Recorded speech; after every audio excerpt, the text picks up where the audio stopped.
Hit record. Okay, now recording. Let's fill for a minute. That means don't stop talking. By the way, everyone, how do we all sound now that we've been sitting here talking for 10 minutes? See, I like Miracle Whip. Not like a lot, but I prefer it to mayonnaise. And what's Miracle Whip made out of? Is it just a more different mayonnaise, or is it something completely different? I have no idea. All I know is that it doesn't taste. It tastes like Mm. sweet.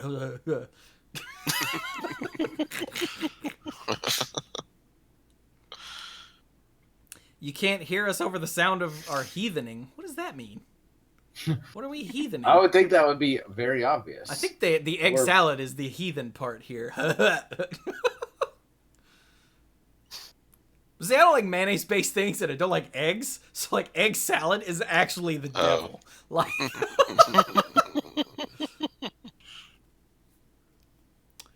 Chiconic said Midori melon, honey liquor, mint rum, root liquor, ice, and Coke. Oh, that's what Miracle Whip's made out of. That's why it's so good.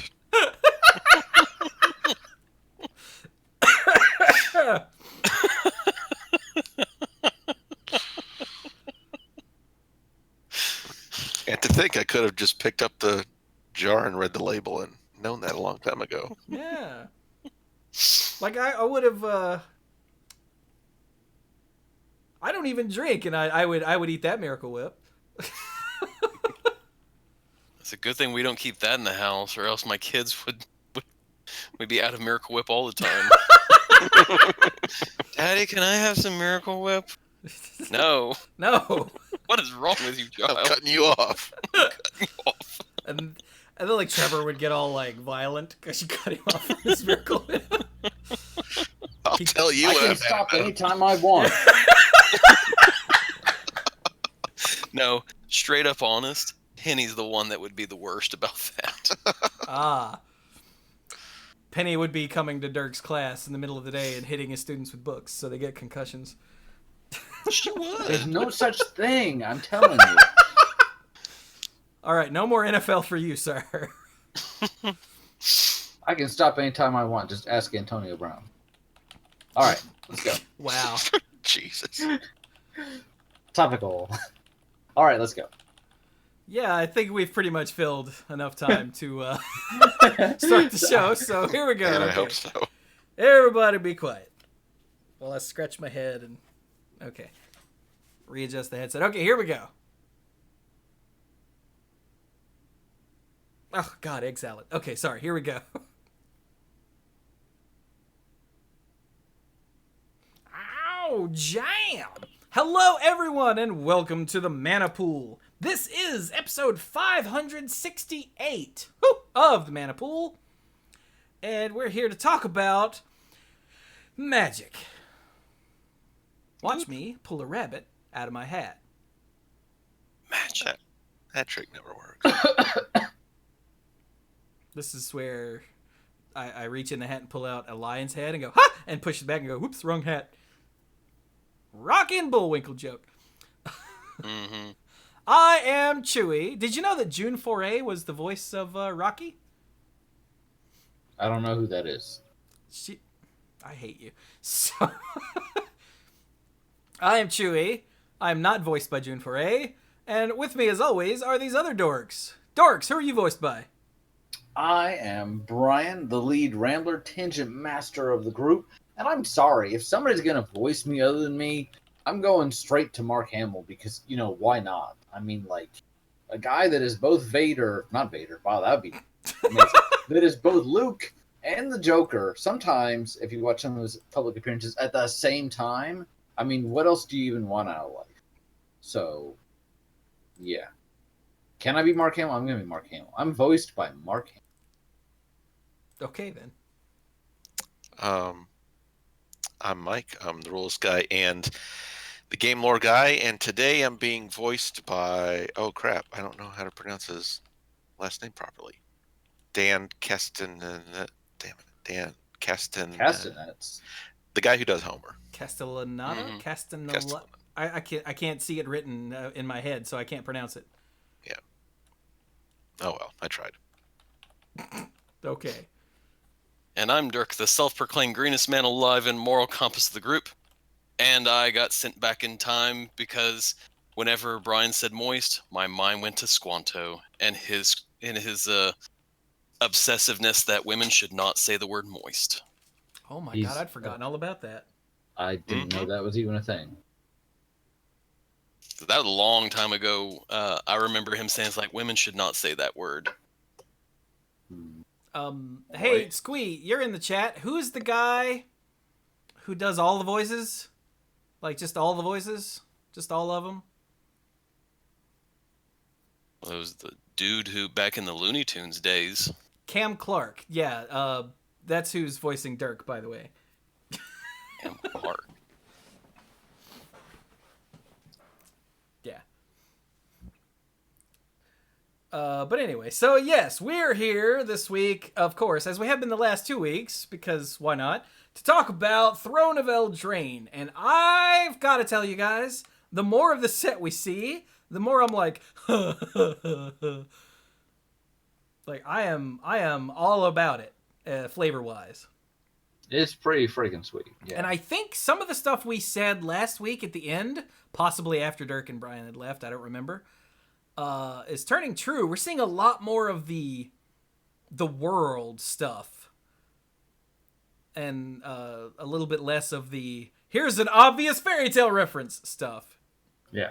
I like how in his article on Monday, Mark Rosewater said, all right, so you have the Arthurian stuff and you have the fairy tale stuff. And he said that the fairy tale stuff is kind of like the icing on the cake. It's awesome. Everybody loves it, but you don't want a cake made entirely out of icing. Oh, God. The Arthurian stuff is like the actual cake. So, and it's kind of what holds everything together. Being a big fan of Arthurian legend myself, I'm not sure that I completely agree that I like one over the other, but I do think for the average person, the fairy tale stuff is probably more resonant because most of the time you grow up with fairy tales, even if you didn't grow up with Arthur. So Arthur, the little, what kind of animal was Arthur? He was an Aardvark. not an aardvark. I mean, Really? I was What never an else Arthur would he kid be? when I was a kid, so I don't know. was he like a mouse? No, he's Isn't an there like a aardvark. meme of him like shaking his fist or something? I don't know. Yeah. I don't do memes. Like the early books, his head was shaped differently, and he's more obviously an aardvark, but it was just kind of rounded out later. Oh yeah, not that Arthur, Squee. Not the moth from the Tick. Wrong Arthur. Someone drive over to Bill's house and smack him. I'm too far away. So yeah, we should get to it. I will finish posting this video later. How do we want to do this, there, dorks? So is this everything? I have no idea. Is this everything yet? Well, I know it's not everything in the card image gallery Okay. because they revealed some stuff today. Oh wait, we should do some lands. Hang on, scroll down to the lands. We got to talk about this rare land cycle, the castles, the castle cycle. Yes, the castles. Because these are really cool. All right, so there's 5 lands and there's 4 of us. So that works perfectly. So all of the lands are castle something other, and they enter the battlefield tapped unless you control a land of the appropriate type to go with it. So like the white one, you have to have a plains, and they tap for mana of that color. So that's the same on all of them. Mm-hmm. And then they have an ability, a tap ability after that. Okay? Okay. Okay. So far, so good. Castle Ardenvale. I'll read this one all the way. I'm trying to speed us along here, so just skip the first 2 parts. But Castle Ardenvale enters the battlefield tapped unless you control the plains, because it's the white one, and it taps to add white mana. Okay? That's the same on all of them. Now, Castle Ardenvale, 1, looks kind of like Minas Tirith. I'm just saying. Yeah. Mm-hmm.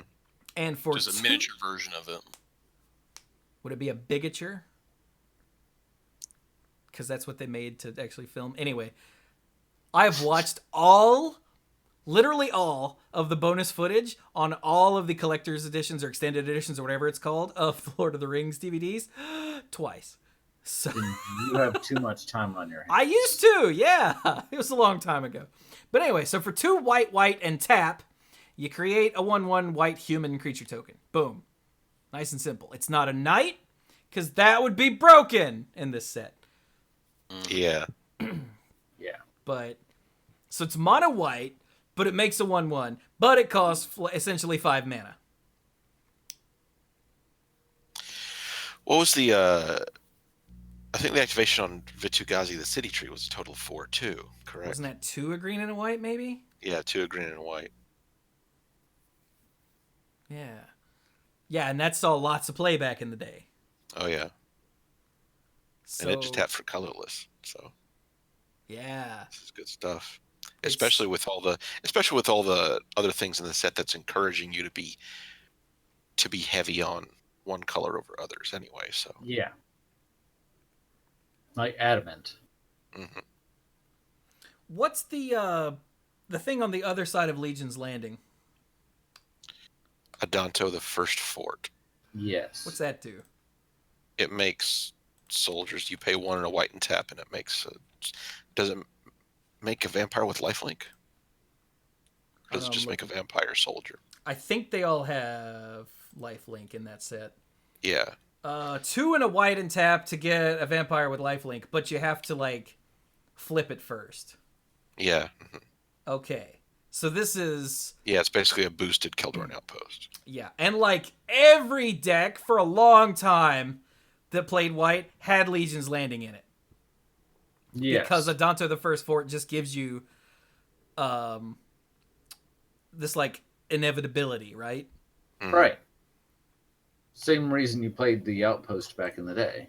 Exactly. And so Castle Ardenvale just okay, here, you could just make dudes as soon as you want without having to do any sort of shenanigans. Yeah. Right. I mean, it costs 1 more, but that's the price you pay for convenience, I guess. Yeah. So And it makes humans, which is not, especially in modern, that's not an irrelevant card type. Is this too slow for modern? probably I don't. at least I don't. it's too too slow slow for for the human decks. Yeah, it's way too slow for that deck in particular. Yeah. Okay. I don't play competitively, so But like I feel like for limited, this is gonna be ridiculous. right?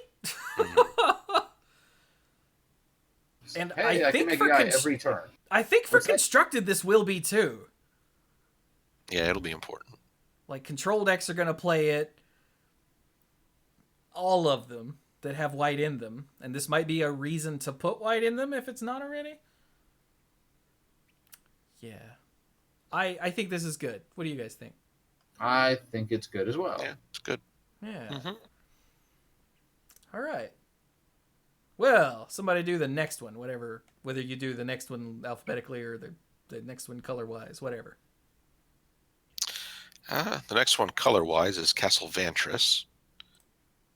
And it has the ability that looks for islands. It can tap for mana, but also 2 blue and tap Scry 2. I like all of these, but I kind of feel like this one almost has to be the strongest one. I mean, is that bad? But Scry 2, they played around with Scry a lot since it was introduced in Fifth Dawn, but and they've generally lowered a lot. They've added a lot more Scry 1. Scry 1 feels like it's probably the most prolific of them. Being able to scry 2 every turn, yes, for 4 mana and tapping this, so essentially 5 mana, but that feels really good. Now, okay, maybe I shouldn't say the best because we just talked about how Arden Vale is really good, but I feel like this one has some legs on it. I mean, it's not a manland, but you know what I mean. Plus, it's got that art that we spent way too long on the art reveal. Mhm. Yeah. I still don't know. Is it rising or is it like always there? Does it have a submarine mode? Question. So yeah, this one seems good too. A different way, but still good. Mm-hmm. Yep. I will take Castle Garenbrig. Nope, no, we're saving that one for last. Okay, never mind. Nice try, Mr. I'm Green. Oh, man. Well, I'll tell you what. I'll take the black one. Then you can take red. Red is almost green. Okay. So, Castle Lochthwain. This would Oh be the my reference God, to the Brian. loch that we keep seeing, right? Brian, What? do you realize that of all the words you could have mispronounced, you didn't mispronounce Lochthwain? Because it's like the loch in Scotland, right? So I was like, okay, and not to mention we see lots of cards talking about loch this and loch that, and I'm like, okay, Lochthwain. Oh my God. I realize that I'm bad at pronouncing some things, but come on, man, respect the Nessie. So, Oh my God. swamp. It cares about swamps. It adds black. Pay 1 and 2 black and tap it to draw a card. Then you lose life equal to the number of cards in your hand. So it's a pseudo, more painful, arguably, Phyrexian Arena. Sorry. Stark What? just subbed for the 27th month and said, "Look, I'm interrupting Brian." No, you're not. Nobody interrupts the Brian. Well, actually, he did. So let's not talk any more about it. Yeah. So you like drawing cards? Then you should play this because Yeah, it's Good interesting, drawing but it doesn't go in the traditional deck that likes to just sit and draw cards, like a No. control deck that just likes to sit and pile cards in their hand, because paying, 4 or 5 life for a card isn't a very good rate at all. no. Not as such, no. No. Paying 1 or 2, great. But paying 1 or 2 means, you're constantly operating on the top of the deck. Mm-hmm. Which, hey, maybe there's some sort of like aggressive deck that just needs to draw a couple more cards. Yep. In which case, hey, look what I got. All right. Well, then I'll pick the red one. Castle Embereth. It even has So a it red does sounding all- name, doesn't it? Yeah. So tapped unless there's a mountain. Taps for red. All right. So for 1 and 2 red, tap. Creatures you control get +1/+0 until end of turn. Whew. That feels pretty good. Yeah, I like that. That is a spicy meatball. Yeah. Yeah, whenever I first was looking, I was like, I thought it just said a creature you control gets it. I did I'm like, too. But then whenever it says creatures you control, it's like, oh, okay, well, that's not so bad because you can just mass assault Mm. and that does add up a little bit. Yeah, I read that and I was like, that's not terribly wait. Oh, no, that's way impressive. Okay, we're good. Yeah. And it's like there have been other lands that do stuff similar to Castle Embereth and even Castle Ardenvale, but several of them tap for colorless mana instead of colored mana. And being able to get colored mana from these lands is a huge selling point. Oh, yeah.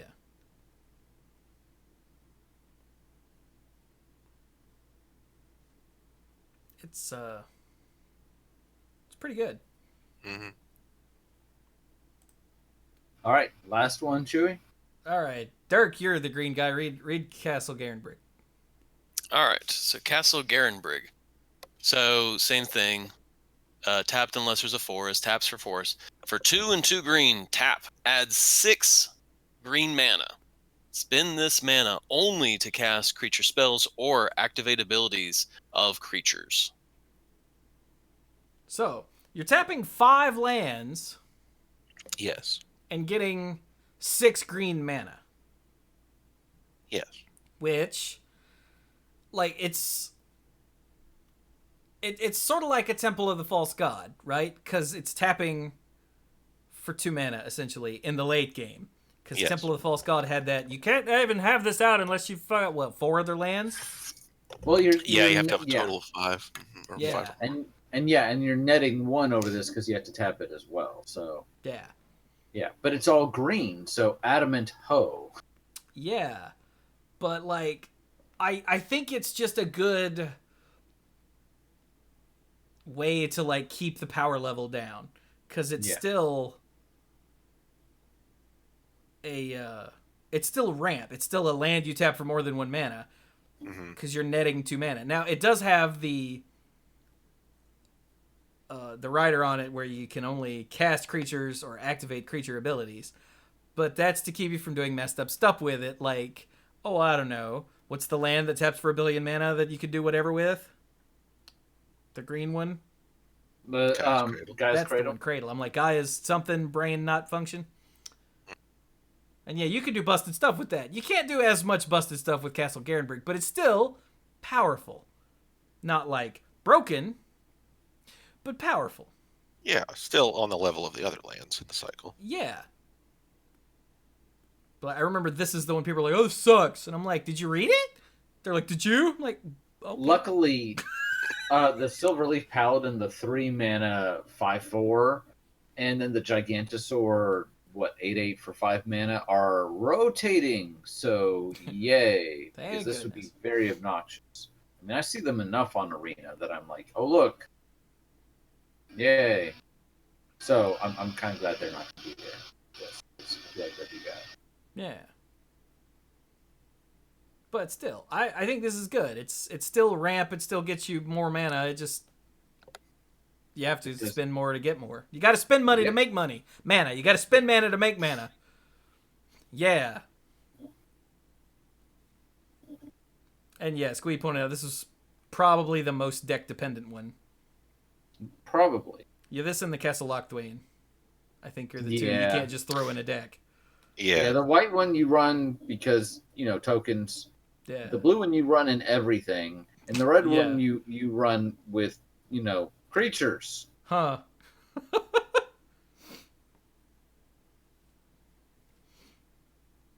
Yeah.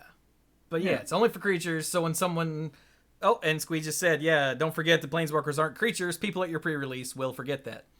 Yeah, so don't... If you see someone tap all of this and then go, and here's my whatever Planeswalker, you go, no. That would be Garrick, I guess. Yeah. Yeah. But yeah, so that's the rare land cycle. I like these. I think these are all, like, just good enough to see play somewhere. But they're not ridiculous. Yeah. Yeah. Like, tap to scry 2 is kind of sick, but when it costs 4, okay, that's not great. A land that lets you draw a card and lose some life, is really good, but it's a lot of life. It's not an insignificant amount of life. So, yeah. Yeah. There's another rare land here. I like it. Yeah, what's that do?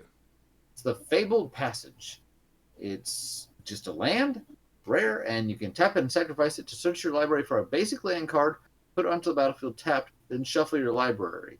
Then, if you control 4 or more lands, untap that land. That's pretty sick. That is neat. It's a terramorphic expanse that says, and if you've got enough stuff, the land you get comes in untapped. Or, technically, tapped and then untapped. There will be some things that care about that. Does this work with Amulet of Awakening for an extra mana? Yes. Ah. Amulet of that's not it. That's not the name of it, but I know what he's talking about. Vigor. Amulet of Vigor. Too many amulets. So wait, you can tap the land for mana before then if you control 4 or more lands happens? To untap it? Well, they both would go on the stack, right? So. Well, yeah, okay. So specifically, it. the way it works is that the Fabled Passage will untap it during the resolution of this activated ability, and then the trigger from Amulet of Vigor is still waiting on the stack. Yeah. So you can get some mana in between. I keep forgetting that the Amulet of Vigor actually says untap it. It doesn't say it enters untapped. Correct. Yeah. Aha. But getting all tricky. So but yeah, I mean, otherwise, again, neat. Yeah, this And is I have really no good. problem with, and I have no problem whatsoever playing this on turn 1 and just being like, yes, I like evolving wilds. Yeah, it's I'm a cool with terramorphic that. expanse. I'm cool with that. Yeah. Or later in the game when you draw it, it's not like, oh, because drawing the terramorphic expanse when you really need one more land, it's a kick in the balls. Yeah. You But really now need to it's get not. one more land, right? And you can play your sweeper. Here's another land, and you're like, thanks. It's like, well, actually, you didn't specify. And you're like, my own deck just will actual me. Ah! Sorry. And in your deck, sometimes that happens a lot. So Hey, All right. we've got more lands. we do. Uh, It looks like it will be a cycle. yeah, but they were all we don't- revealed, but they're just not all here yet. Okay, I So- haven't seen all of them. Remember the Witch's Cottage, which was a common swamp. Yep. Remember They that all one. enter the battlefield tapped unless you control 3 or more other whatever land type. So the Witch's Cottage is swamps. Witch's Cottage is the one when it enters the battlefield untapped. You may put target creature card from your graveyard on top of your library. I love it. Yeah. Like, that's so cool. If later in the game you just get a free... I can't remember which... Raised dead kind of thing. Yeah. Top of your library. Freaking Whatever. Volrath Stronghold? Is that the one that puts it on top of your... Yes. Yeah. Oh, here, let me actually click on it for the video feed. Sorry. I forgot I'd zoomed in. I guess zooming in doesn't really change the size of this for some reason. Does it? It does a little bit. Anyway. So yeah, we talked about that one before. We've got the green one here, the Gingerbread Cabin, which does the same of everything. When it enters untapped, you create a food. So as long as you have 3 or more forests, it makes a food just for free. Just here, have a food. Nom nom nom. And food, I don't think we're gonna know how useful food is until we play with it. I think you can look at the cards all day, but until you actually get food in front of you, you're not gonna know how hungry you are, you know?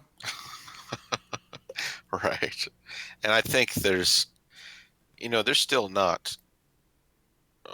We're still a long ways away from having the entire set in the image gallery here. Yeah, I think that drops tomorrow. I think. It usually does anyway, the Friday after we do the Mana Pool. Yeah. So that seems good. And then the Idyllic Grange. What? What's a Grange? Like a farm, Really? isn't it? I've never heard that word before. Idyllic Grange. Isn't that a song by ZZ Top? How. Anyway. Okay, so this is the white one. When it enters untapped, you put a +1/+1 counter on target creature you control. Just for free. Just play a Cool. planes. Get a +1/+1 counter. That seems really good, right? Oh yeah, very useful. I like it. You just have to be heavy on planes. Yeah. Yeah. Not that hard. And again, all this utility on the land, something you're going to play anyway, with no associated mana cost. Seems pretty decent. Pretty decent. Yes. Hey, chat. What do the other two do? Because I don't remember. I want to say the blue one was get an instant or sorcery back Really? to top of library, I think. That seems. But I might be confusing it with something else. I haven't seen them, so. We need what? Blue and red? Blue and red, yeah. Is a red like a little. Correct about blue. It's instant or sorcery on top of library when it enters untapped? From the graveyard on to the top of the library? Ooh, that's. Because that seems really good. That does seem. For a common? Okay. Not ridiculous, but very good. Okay, here we go. Sky Tonic. It's Mystic Sanctuary. Put target instant or sorcery card from your graveyard on top of your library. Yeah, sweet. So what about the red one? Because that the one red I've one- actually not seen. My guess, not having seen it, would either be Deals 1 damage to any target, or maybe just a creature, or maybe a player. Sometimes that's, or something gets haste. So the red one is Dwarven Mine, which I could have sworn is already a card name. Blah blah blah. Create a 1/1 red dwarf token. Um, The red one makes a creature? Whoa. Mind equals blown. Well, that could work well with the Castle Embereth. Right? Wow, the red one makes a creature. I would not. No, I would not have guessed that. Okay. That's the common set of lands. And yeah, Now- apparently Fayen says that people are talking about the blue one and Terminus. Yeah, because actually the blue one in any miracle is just dumb. I'm like, what is it? Bonfire. Just bonfire damned. Just like, hey, look, I already got this great one. Guess what's coming? Ugh. Luckily, the blue one that gets you an extra turn exiles itself. That's a good thing. All right. So let's go find. I guess we usually start with the mythics, right? Let's go find the mythics we haven't talked about yet. There is a cycle of mythic artifacts. We already did the Ember Cleave. There's one for each color, and it's Color like artifacts. it's like the most precious like symbol of that realm, because there's the one realm per color. So, and we already had the white one because the white one was the Circle of Loyalty. So Yes.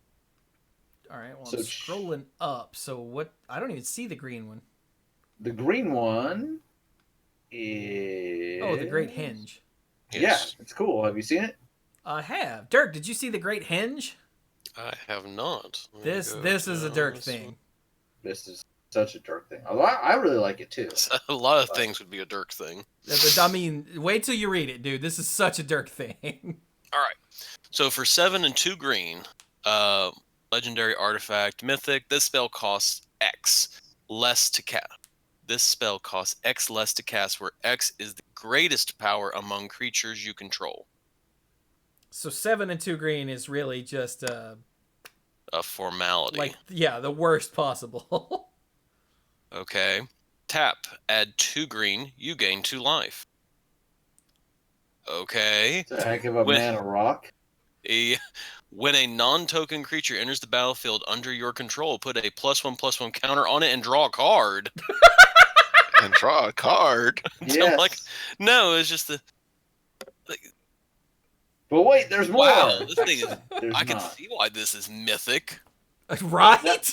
Now I'm glad that they costed this way instead of like is it Galta, where it's the total power among all creatures you control. Yeah. Because Galta feels like ridiculous. Again, against some of those mono green decks where they're just like, yeah, got some cheap stuff.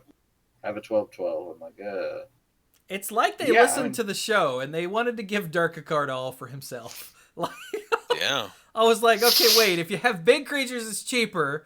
It gives you bunches of mana and you gain life, and it makes your dudes bigger, and you draw cards. What? At what point do you think the player base will be satisfied? They're like, never. But this will get pretty close. I'm pretty sure that's me walking through that portal. So that's what it is. Dark's like, Chewy, we're home. Like this hinge is the best hinge. There are no better hinges than this. This one is great. So yeah, that's insane. Just on sheer power level. For Mhm. like Commander especially, this is just silly. Mhm. So I like we've it. seen the red one. That's the sword. Chewy, Yeah. have you seen the black one? It's the Great Cauldron. Oh, there's a lot of great things going on here. I saw the art for the Great Cauldron. The Cauldron of Eternity. That's what it's called. There we go. Yeah. I actually don't think I did. Then go right ahead. Okay. So for what the hell? For 10 and 2 black. What? Oh, it costs 2 less to cast for each creature card in your graveyard. Oh, okay. And whenever a creature you control dies, put it on the bottom of its owner's library. Oh, that's sad. For 2 a black and tap and pay 2 life, return target creature card from your graveyard to the battlefield. Activate this ability only anytime you can cast a sorcery. Okay, so once you get it out there, you don't put things in your graveyard anymore. Because you can get them right back. But you can also get back anything that's already in your graveyard.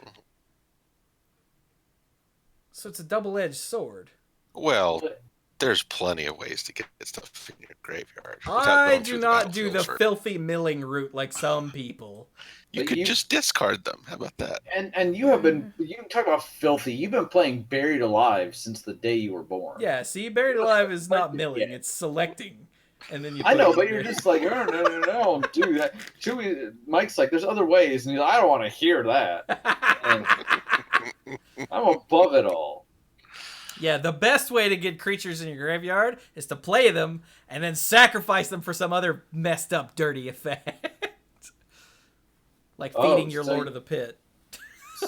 But technically for this, because you're sacrificing it, it's not dying. Would it go to the graveyard?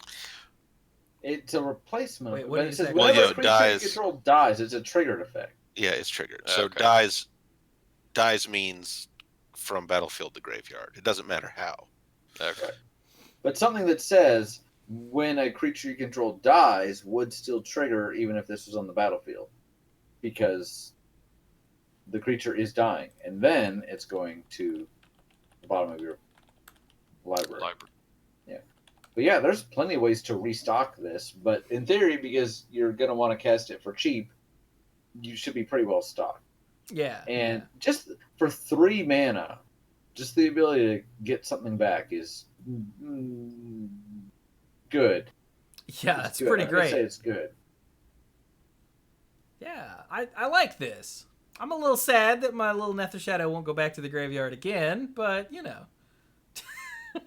I just You'll won't- find a way to get him I back. just won't put him in that deck. There, that was easy. Mike, did you like the mirror? I was a little disappointed with the mirror. I like the mirror. It's not as. It's not. I think it has the least wow factor, Okay. but it's still cool. The magic mirror, 6 blue, blue, blue. Legendary artifact mythic. It costs 1 less to cast for each instant and sorcery card in your graveyard. You have no maximum hand size. Ah. At the beginning of your upkeep, put a knowledge counter on the magic mirror. Then draw a card for each knowledge counter on the magic mirror. Wait. That's cumulative upkeep, draw a card. Yes. Basically, yes. Okay, when you put Now, it in notice, those words, I never said it was bad. I just said it wasn't really my favorite. that's cumulative upkeep, draw a card put in words that don't make people wince. Yeah, and I think maybe the reason this still isn't striking me is because I haven't yet really come to understand what the mana cost is going to be. Like other cards like this that we've seen, like Psychic Vortex also has that drawback where you got to sacrifice a land and discard your hand at the end of the turn. So let's not get into that. And then there are other like artifacts and enchantments. There's an enchantment that did this, but it like cost 6. So it would just take a really long time to get rolling. But this, if you're doing it right, if you've got the proper amount of shenanigans going, it isn't going to cost 9. It's going to cost something much, much less than that. Mind Unbound. JT got it in the chat. That's the one. That's the enchantment I was thinking of. Oh, yeah. If anybody mentions this thing with the new Urza commander from Modern Horizons, I think it's fine. I'm just not like, I'm reading. I'm like, it draws me cards. What else does it do? I'm like, it draws me a bunch of cards. I like drawing cards. They let me play the cards that I It helps me draw the stuff I want. But it's big and it's splashy, and it's like, and draw you some cards. I'm like, okay, is that it? That's a lot of cards, though. It is a lot of cards, and I know that that's important. I guess I'm just being too darn picky. Gee, Brian. It's not quite flashy enough for me, I guess. So what was the circle? Oh, it costs less because of knights. Got it. Yes. I remember now. Yes. Yeah, all of them have that cost reduction for doing something that color wants you to do. And Embercleave costs less based on number of attacking creatures, right? Attacking creatures. Yeah. So which one's your favorite? The green one? The Embercleave. The Embercleave? Because you like attacking stuff. I like a massively messed up combat trick that sticks around. That's awesome. That's pretty Although, on the nose. In actuality, I think I do like the green one best. Like, as far as one that I would use the most, yeah. Because that's silly. The green one to me feels like it has the most versatility. Definitely. Yeah. Like the blue one, I would stick into my blue red commander deck. Mm. But yeah, the green one is like this deck today. You have two blue red ones, right? The God. The Lotus God, yeah, because that one wants you to draw cards. No, the other one. No, not the Lotus God. Karanos. Karanos, yeah. Karanos. Yeah. Karanos. That guy. Then, yeah. But I made you like the Locust God deck, right? Because that deck but that one cards. That one already has enough card draw in it. I don't need to do much more of that. The other one's like I have sorceries, I have instants. It's the one that's like, okay, I need more stuff. I'm burning through my stuff too fast. Can you have enough card draw, Mike? Yes, it is possible. It is possible. Okay. You had to think about it for a minute, though. It's hard for me to pick between the green and the black one. Black one's pretty sweet. The black one is sweet. These are all pretty good. I think the blue one, I'm like, but you know what? If I get it, I'll be happy enough to use it. Same with the white one. Oh, yeah. Pretty much. All right. So, what's next? Okay, let's see. Do we have any more mythics that we haven't hit yet? There's, in white, there's the Realm Cloaked Giant. I don't even recognize that name.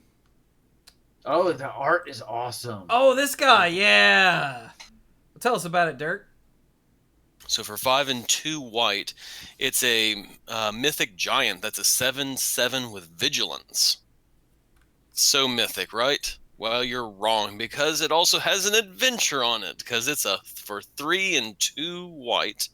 It's an adventure sorcery, destroy all non-giant creatures. I like how for other creatures, the adventure is, I'm going to go look for that holy grail, or I'm going to do this. And for this giant, the adventure is, get off. Get off me. Do you feel that? And then I guess he's like, all right, fine, I'm getting up and walking around. But yeah, this is pretty sweet. And both of these arts are freaking awesome. I haven't been to the variants nice. page in a little bit. Yeah, I'm flipping back and forth here for the stream and the YouTube video.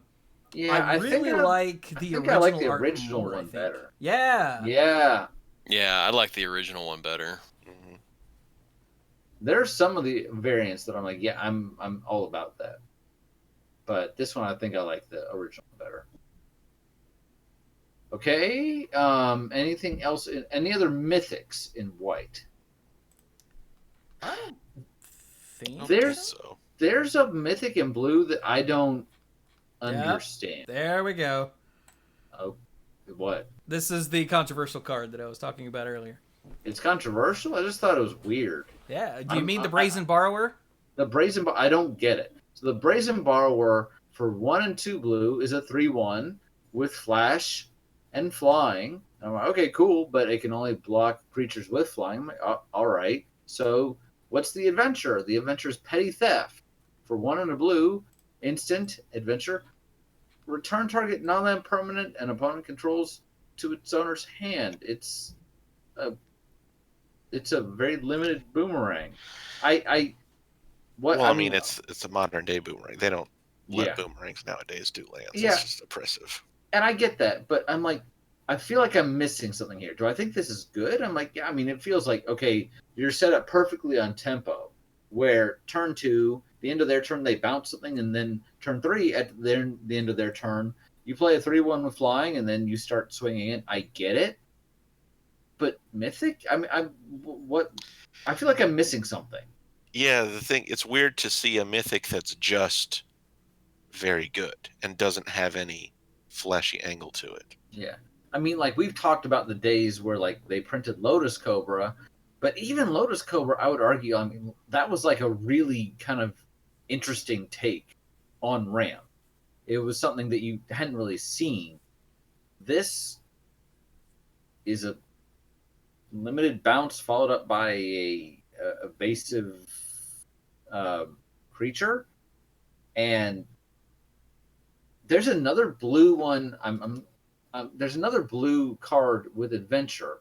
The Fae of Wishes that I feel like this could be mythic. Yeah, why wasn't that the mythic? Why wasn't this? I'm gonna go and take this one real quick. Fae of Wishes for 1 and a blue is a 1/4 fairy wizard rare with flying.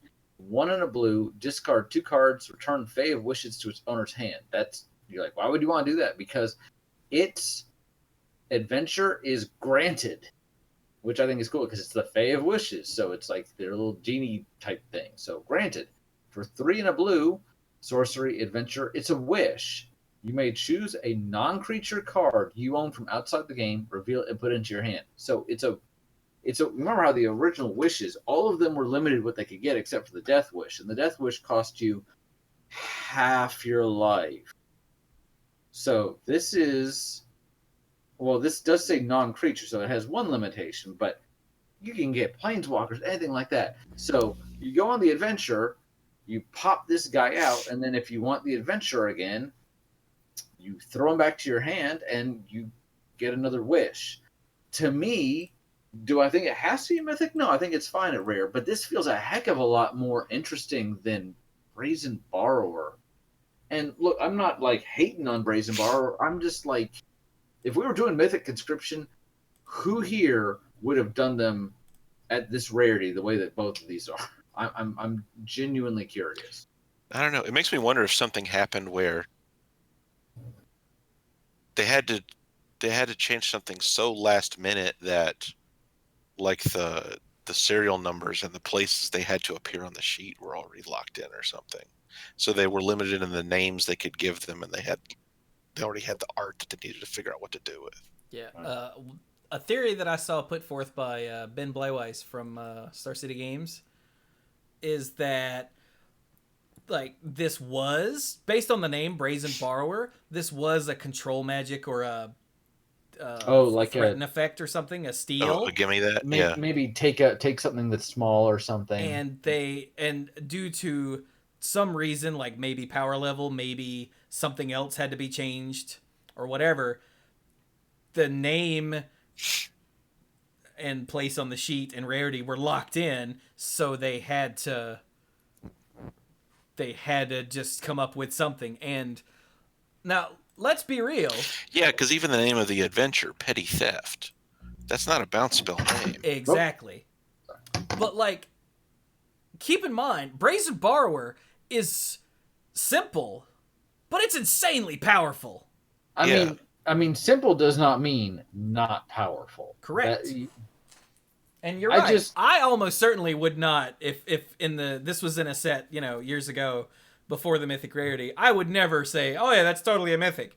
But it is a mythic, and I bet that it was either a last minute, okay, this is what we have to do, or it's like the I saw on our Discord server, either like the old Amara Tandris and the card, who was it? Voice of Resurgence. Voice of Resurgence. Like something had to get switched because crap, at the last minute, and so this is just what we got.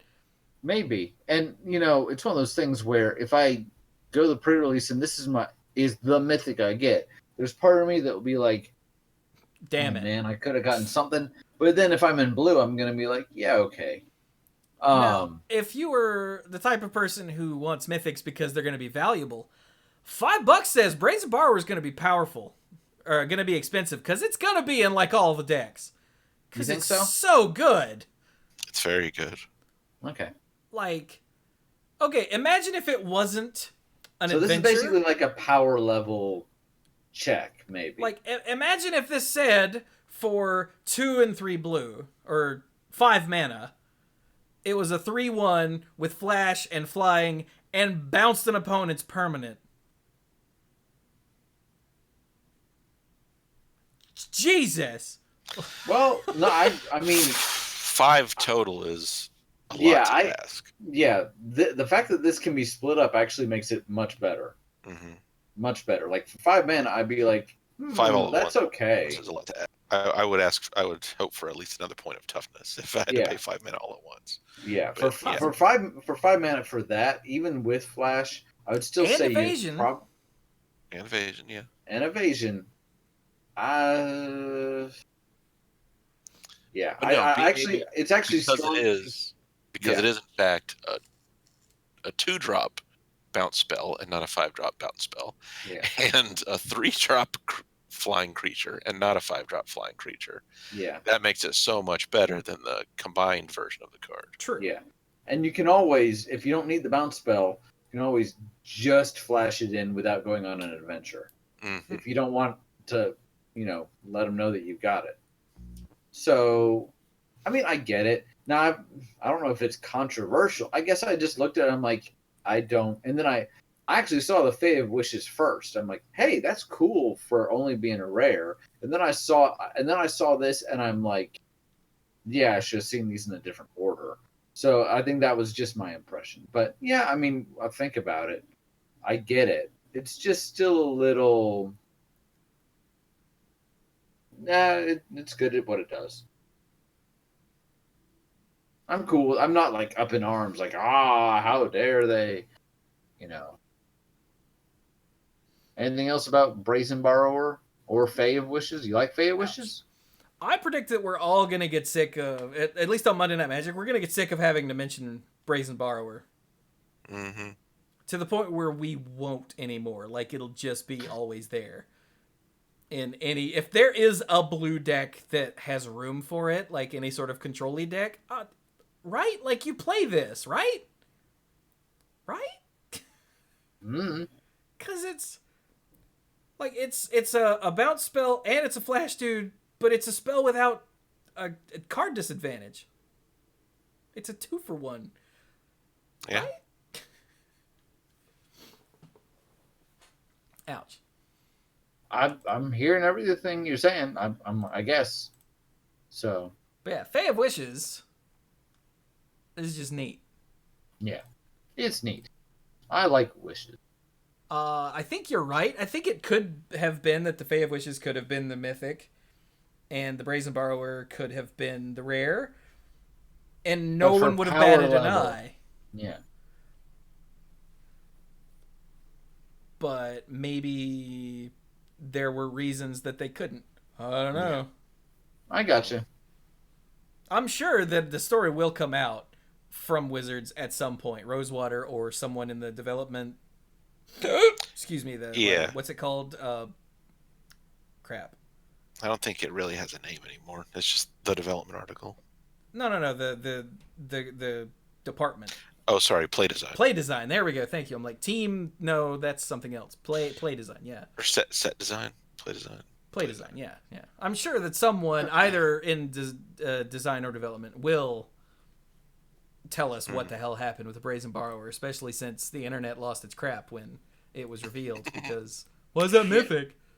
I think they'll pretty much feel like they need to address it. So. Oh yeah. I remember there was I think it was in Dark Ascension. There was this white sorcery that costs like 8 or something stupid like that, and it was mythic, and it was a big life gain spell that was based on creatures in your graveyard. And the art had people like in white robes, like climbing out of graves or something, and there was this light around them. And the story came out later that they didn't say what it was, but they said it used to be another card, and they realized it was completely broken and had to change it at the last minute, but the art was already in, and a lot of names were already locked in, so they just had to make something up real quick. Archangel's Light, there we go, in the chat. While we're on the topic, just for like a second, of cards that got changed, Mark Rosewater, way back when, during previews, if you believe it, for Champions of Kamigawa, Yay! mentioned that the Blue Myosian was changed to its current iteration because its previous effect was something that they said they could never print ever. Like, just couldn't do with a divinity counter without anything. And to this day, he has never said what that was. And I am curious. And because creatures have gotten so much better, I gotta wonder, have we seen it? So, that does it for the mythics that we have seen. I scrolled through the rest of the set, and there's no Okay, new I was just doing that while you guys talked. I was doing it while you were talking earlier. Oh, so, nice. haha. So, I guess, what else do you see that makes you go, 7 dwarves. 7 dwarves. We didn't cover that last time? Did we? I don't think we did. I think you're I right. think it came out that day.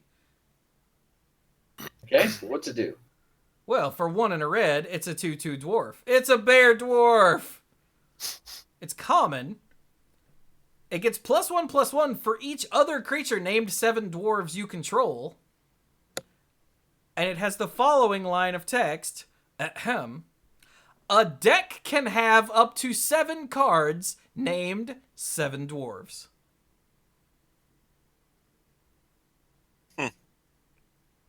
This applies to all formats.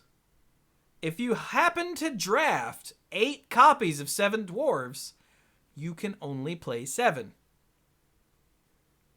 You'd have to be running the table to get 8 copies of 7 dwarves. Like, I mean, it's a common, so it would be feasible if no one else was ever taking them and you had a good run. that was... And I could see myself losing count. That's awfully, like, even if it wasn't a creature that gets a bonus for having it, I do a decent amount of drafting. I don't know that I've ever drafted 8 of anything, even in a small set. The statistics, that I'm not good with the maths and the numbers, but I don't think that's really going to happen almost ever. So, but can I play 7 in my EDH deck? No. Yes. Yes. You can? Yeah, you can. Just like you can play any number of relentless rats. Yep. Because it says you can, because the rats say you can do any number, so you can. Yeah, what's on the card overrides format rules. Yeah, the normal deck construction rules. But yeah, I just thought it was funny that the text on 7 dwarves overrides limited, where it's just you play whatever you get. Yeah. No. It turns out that is not the case. And I was like, huh. Anyway, so that's interesting. Also, it's an obvious, 7 dwarves reference because it says it right there in the title. I mean, there's some things that are settled, and then there's this. And then there's this, yeah. Oh, there was one of the knights we hadn't seen yet. Which one was it? Was it Sir Farron? I don't think we'd seen Sir Farron. Oh, the uncommon ones? Yeah, the green one? Yeah, Sir Farron's the one we haven't seen yet. Okay, take it, Dirk. Because I haven't read this either. Sir Farron, the Hinge Hammer. That's a hell of a name. Uh-huh. So for 2 green, 2/2, legendary creature, human knight, that's uncommon. Whenever Sir Farron the Hedge Hammer attacks, another target attacking creature gets +X/+X until end of turn, where X is Sir Farron's power. I think I looked at this and I was like, I think it's okay. And then I looked up again at the mana cost. I'm like, yeah. remember how good Elvish Warrior was back in the day? And before people laugh, like a 2/3 Dude, for 2 yeah, mana. 2/3 on 2 stymied many an old school play. Not old school, that's an actual format. Many an old player. Yeah. We were like, wait a minute, what? Like, well, So, great, now I can never attack you ever, you bastard. yeah. So, I mean, I like it. We've seen this kind of thing before, but it's neat and it encourages you to be like, hey, all the stuff on Sir Faerun. So did we ever talk about Torben, Thane of Redfell? We did not. What's that do? So for 1 and 3 red, he's a legendary creature, dwarf noble. Oh, Yeah. yeah. He's rare, and he's a 2/4. If a red source you control would deal damage to an opponent or a permanent an opponent controls, it deals that much damage +2 instead. That's silly. Oh boy. What Mike said. Yeah, we've seen the close of the cycle of the monocolored nobles as well. So, but yeah, you know, Did we talk about the white one we did not. or the green? No, we did the green one. We did the no, we haven't done the We green didn't one. do the green. Oh We man. haven't. Okay, I don't see the blue one. We have the wizard guy. Maybe he counts. He's not Yeah, a I think noble, he's the but- blue one. Okay. So the white one is the circle lady that we saw way back when, and is also seems to be, according to the lore, is married to the husband, and I think she's the step. That She's would make totally sense. married to her husband, yeah. Yeah, I'm sorry. So she's married to the king. That's the buy a box. Kenrith, yeah. And I think she's the step mother of the royal Twins. scions. Yeah. Linden, the steadfast queen, for 3 white mana. Adamant, she is a 3/3 with vigilance. Human noble. And whenever a white creature you control attacks, you gain 1 life. Yeah, she's a badass. Yeah. A 3/3 for 3 with vigilance that just gives you life gain for doing stuff you want to do already? Ooh! Yeah. Well, the thing is, this is all big on knights, like token knights. Yeah. So yeah, you do a horde attack with the token knights, you're gaining like A a lot. stupid amount of life. Yes. But even without the stupid amount of life, just attacking with like a creature every turn, that adds up pretty quick. And puts you out of reach of It does. more aggressive strategies. So yeah, I'm digging her. She's awesome. Plus, she's still got that circle motif going, man. Just Yeah. look at all that. Okay, so Did we talk about Sir Alan, the uncommon white knight in the cycle? I don't know, did we? Sir Alan, the Lion's Claw. We did not. We did not. He was not available at the time. Oh, so we missed 2. I didn't know that. Yeah. We just didn't have him yet. So hmm This is another one that encourages you to attack with creatures. 3 white, a 4/4 human knight with first strike. Ooh. And whenever Sir Alan attacks, other creatures you control get +1/+1 until end of turn. Ooh. And that's good. You know, he starts on 4/4, so that's good. Like, there have been other creatures that do something like this, but you know, they're like 2/2, so they're not particularly safe in combat. But a 4/4 with first strike is pretty safe in combat. yeah, it seems about right. For those that do Monday Night Magic and pay attention to constructed formats, I gotta ask: is deafening silence going to be a thing? What color is that? White. Oh, there it is. Deafening silence for 1 white mana. That's it. Enchantment uncommon. Each player can't cast more than 1 non-creature spell each turn. For 1 white mana. Each player? Each player. For a single white mana. Yeah. I mean, that gets in under Storm super easy. And I don't do Modern, but I saw it. I'm like, this feels like it's a silver bullet for something. And usually I think of Storm first when it's like, hey, don't play too many spells, especially non-creature. I could see this as a sideboard card in like the humans deck because it's almost all creatures. Yeah, or any Hate Bears deck, or Death and Taxes, or... Possibly. So it could be a sideboard card against stuff like that. I don't know enough to know if it's worth it to hamstring yourself.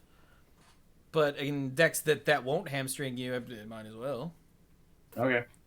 I just thought, I'm like, but I don't do that. So okay. So there's still the green noble guy.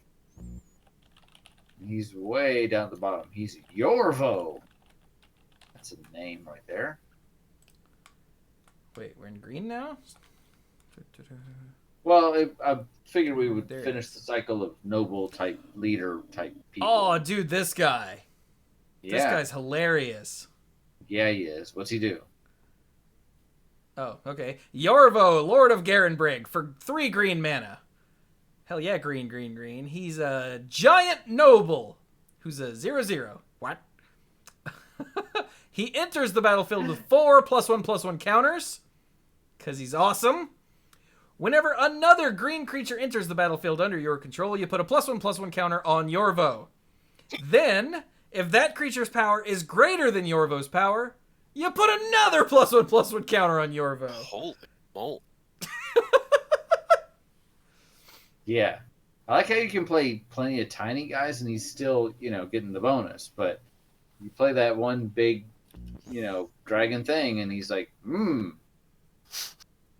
gotta get good. You gotta say his name like he's, who's the guy in the painting in Ghostbusters 2? So He is Yorvo. Yes? There we go. Yes. Thank you. You just made my night.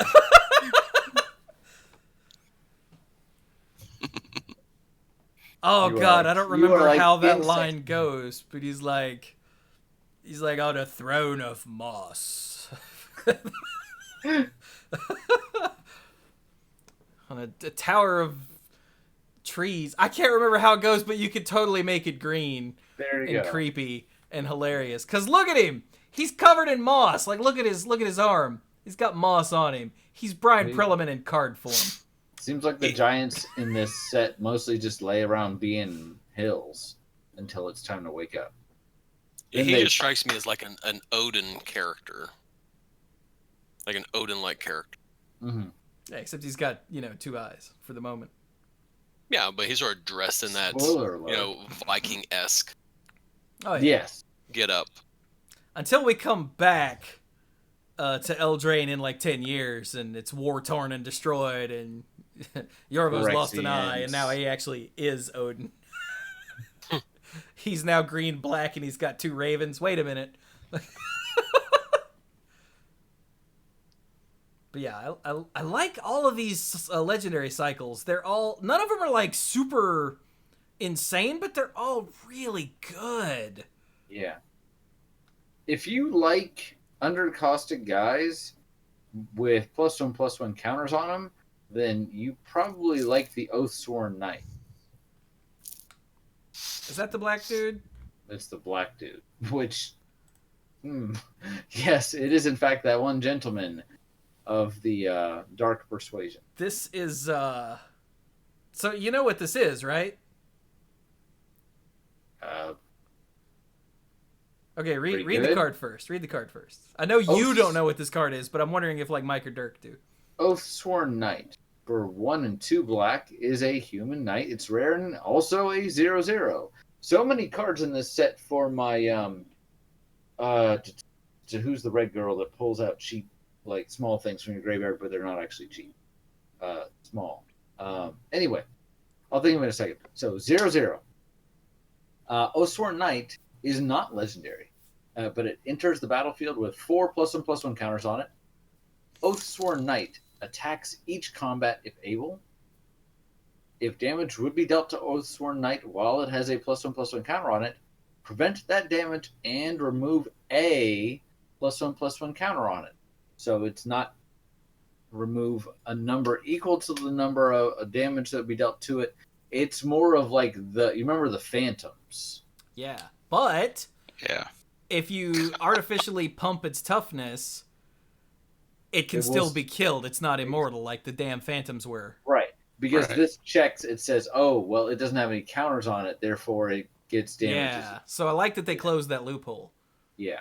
That's completely fair. It's still really good because it'd be like, yeah, I've got a burn spell, I'll deal it 3 damage. It's like, okay, I'll take a counter off, and you're like, Yeah. So chat knows what we're talking about. Yeah, I think it's I the think knight if from Monty Python. There you From- go. yeah, Because if you hadn't have asked like, hey, who is this? Who is this? I don't think I would have thought of it on my own. so I don't- yeah, that sound you heard while Brian was reading the card was Magnus Veer, who just subbed for the 24th month in a row, 2 years. Thank you very much. And he says it's just a flesh wound. Because the Black Knight in Monty Python and the Holy Grail, for those who don't know, is none shall pass. So he's taking the oath that no one will cross his stupid little bridge. And you only Arthur defeated him. Spoilers for this like 40-some-year-old movie. no. He's only defeated after Arthur lops both of his arms and both of his legs off, which is the 4+1+1 counter. But even after losing the first 3 limbs, the Black Knight still kept trying to fight Arthur. Yeah, he's hopping on one leg and bumping into him. And even after he lost all 4 counters, he's sitting there as a torso. He's like, I'll bite your legs off! So the Oathsworn Knight isn't quite that powerful, though. I like this though, and in a standard format with, oh come on, in War of the Spark, like the best mechanic ever. Proliferate. Thank you. I Oh, was yeah. up very late last night, so I apologize. But yeah, in a standard with Proliferate, this seems pretty decent because it doesn't have any way to pump its own counters. But you can find ways to put counters on here, and yeah, it seems pretty good. Yeah. And he has to charge in each combat because the Black Knight is gonna fight. So yeah. I like this guy, not only for the reference, but because he's a nice, fun, good card. Yeah. A 4/4 for 3 that you... Because of course you're gonna swing with it on turn 4. Hell yeah. Alright. Dang it, that's the next card I was going to go to. Now I'm out. Well, quick, look at the Giant's Skewer in black. Giant's Skewer. Hang on. Okay. This is cool. Okay, what's it do? For 1 and a black, it's a common equipment. The equipped creature gets +2/+1. Uh-oh. Unholy Strength. Unholy Strength. And it equips for 3. Whenever the equipped creature deals combat damage to a creature, create a food token. And the art is a spear with a pig roasting on it. Mhm. Yeah. I just want to know, like, is that on it all the time? Like, the Giant's coming at you, and it's, like, got the spear, and you're like, Chunks of the pig keep that falling still off. has a pig on it. I realize from the flavor perspective, you're, like, literally making food out of the opponent's creatures, but I mean, the art shows it here, so I'm like, I feel like this is going to be on it all the time. So... Squee just pointed out exactly what I was just thinking. Notice it doesn't say if the creature dies. Yes. So you're just lopping bits off and frying them up. It should be noted, though, that this can't lop off the arm of an Oathsworn Giant and eat it, because the Oathsworn Giant, the damage is prevented. There you go. So But this is a almost interesting take on like a weird form of pseudo lifelink, because it works Sorta? similarly, but it gives you. I mean, you can do all sorts of stuff with food. Like with the while we're still in black, there's the witch, with the creepy hands. oh, the tempting Yeah. something Yes. something. There she Tempting is. witch. Oh yeah. Yeah. For 2 and a black, a 1/3 human warlock, common. when Tempting Witch enters the battlefield, you create a food token, and it also has the ability to pay 2 and tap and sacrifice a food. Target player loses 3 life. So she literally takes the food and poisons it and says, "Eat it, it's good for you," and crams it down their throat. And I love the flavor text. Murder clad in crimson beauty, an end to life and love and duty. That's a Barrow Witch incantation. I do love their incantation. That's freaking great. Just the entire flavor of this card is glorious. Yeah. I love that they made it 3 life and not 2 or anything like that. It's literally the same amount of life you would gain from the food. It's just like... Except it's bad for you. Yeah. It's poisoned, yeah. All right, so we can't forget to talk about a card that's not actually in the thing here. Okay. But I've got it up on screen. Let me send it to you, dorks. This was revealed today. I'm looking at it on the Twitch, so I got you. That's cool. So this is Happily Ever After. For 2 and a white. 1, I love the art because it's what's his name? Kendrith? Is it? Hang on. Oh, he's not here. He's on the variants. Oh, it's just Kenrith with the Returned King. Okay, yeah. So it's King Kenrith and the lady. What's her name? The lady. What's her name? Lyndon, the Steadfast Queen. So yeah, it's the one married to the husband. Yeah.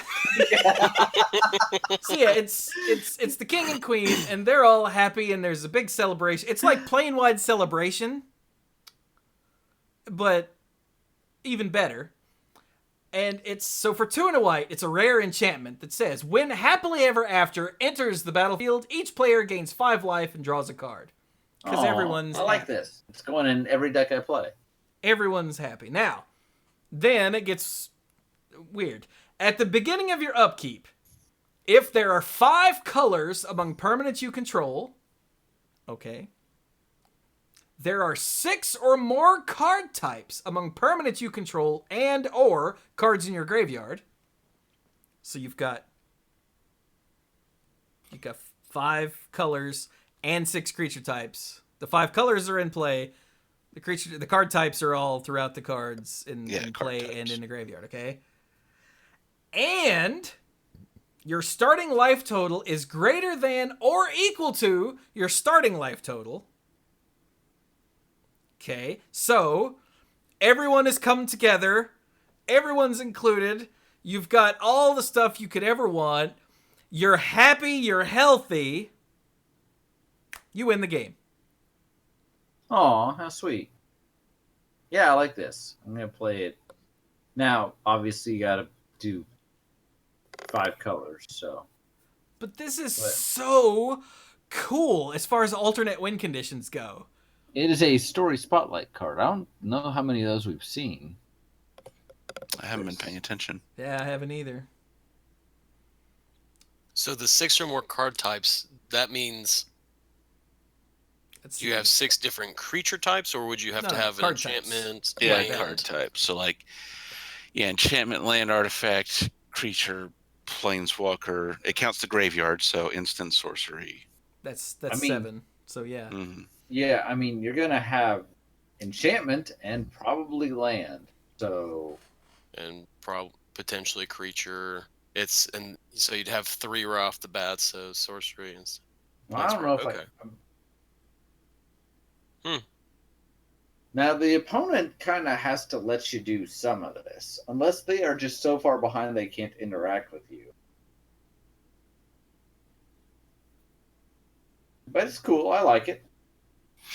Yeah, I mean, you're in all 5 colors. There's plenty of removal and walls and whatever in this set to protect yourself with. Yeah. Yeah? Neat. Yeah, it's really cool. Plus, the flavor is just glorious. Mm-hmm. And then, of course, the game should begin with Once Upon a Time, and it should end with Happily Ever After, right? That's how it works. That, yeah. But okay, That's one we had to talk about, even though it's not in the card image gallery yet, because that's amazing. What do you think of the art on Drown in the Loch? I'm gonna guess that's blue or black. It is both. Oh, okay. Scrolling. Drown in the Loch. That is disturbing. Yep. That's the appropriate response. Seems like a decently versatile removal spell for a blue and a black instant. Uncommon. You choose one. You either counter target spell with converted mana cost less than or equal to the number of cards in its controller's graveyard, or you destroy target creature with converted mana cost less than or equal to the number of cards in its controller's graveyard. So it's getting pulled under. Creepy. Huh. What's up? I think the first time I read this, I kind of glanced over it and thought it counted stuff in your graveyard. And that felt a lot better. I think they learned their lesson from Odyssey. Yeah. This is interesting. This is a good card, but it's going to have its disappointing moments. Yeah. It's not an early game card. No. I'm sorry. I'm still looking at the art. I'm gonna close that now. Oh! Did you guys see Escape to the Wilds? I did. Yes. It's great. It is great. One of you read it though, because it's great. I just read a card. All right. 3 red-green. Rare sorcery. Exile the top 5 cards of your library. You may play cards exiled this way until the end of your next turn. You may play an additional land this turn. See, I like this card, but I feel like Light at the Stage has spoiled me on how much this should cost.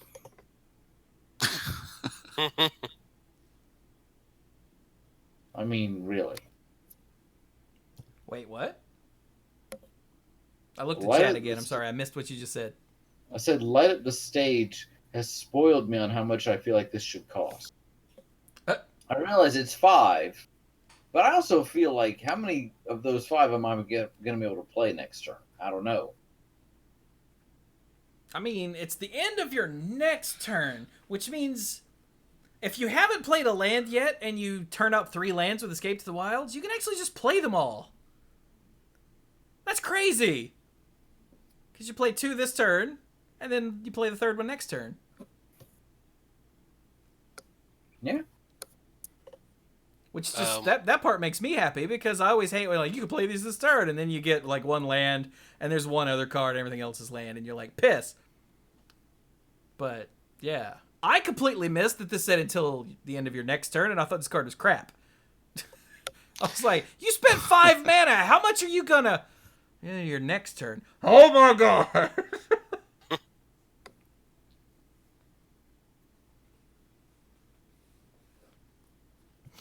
So yeah, I really like this card. I think this card's awesome. One card that I saw that, if you just look at the art, you really do feel kind of like a badass. It's Grumgully, isn't it? No, Stormfist Crusader. Yeah, that's a pretty good one. I like that one. So, Stormfist Crusader for black-red. It's a rare 2/2 human knight that has menace. Ooh. And at the beginning of your upkeep, each player draws a card and loses 1 life. Sold! Get me one of these for the Karavek deck. I was going to Yes. thought you were going to say for Christmas. I'm like, okay, that's easy. I don't want to wait that long. But Hopefully I we'll love play the art Magic again because- before that, and I want this in the Karavek deck. Look at this. This is everything I want for 2 mana. This is more than I want for 2 mana. I mean, it's a very pretty card. And the art, yes, she's a badass. You are not wrong. I mean, it's 2 power with menace for 2 mana, so it comes down early, and it helps draw you cards, and it's also, yes, it's drawing the rails cards, but it's also pinging away at the same time that you're attacking. So yeah, But like, and it's a knight. Plus, she's clearly just said by the power of Grayskull.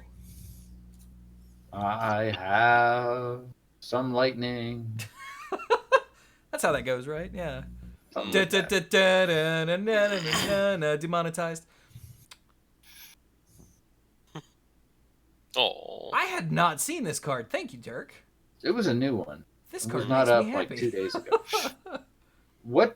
I think we now have the full 1, 2, 3, 4, 5, 6, 7, 8, 9. We have 9. Yeah, we have 9 of the hybrid cards, so we're missing 1. Oh. When we were Which one are we looking at the missing? witch earlier, it made me remember that I had seen the elite headhunter. It's the black-red hybrid one. So for 4 black-red hybrids, it's a 2/3 knight with menace, and it has an ability for 3 black-red hybrids and sacrifice another creature or an artifact. It deals 2 damage to target creature or planeswalker. You know, I started laughing a little when the witch made me think of this. You know, the witch is giving people poison food. The elite headhunter can either, you know, sacrifice creatures to deal damage or go around, you know, throwing potatoes at people.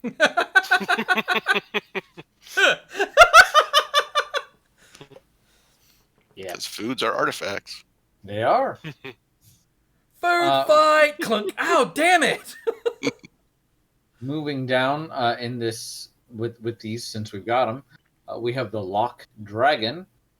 It is it colors in It hybrid? is! I'm sorry. So that's all right. So again, it costs 4 blue-red hybrid. Like all these cost 4 of those.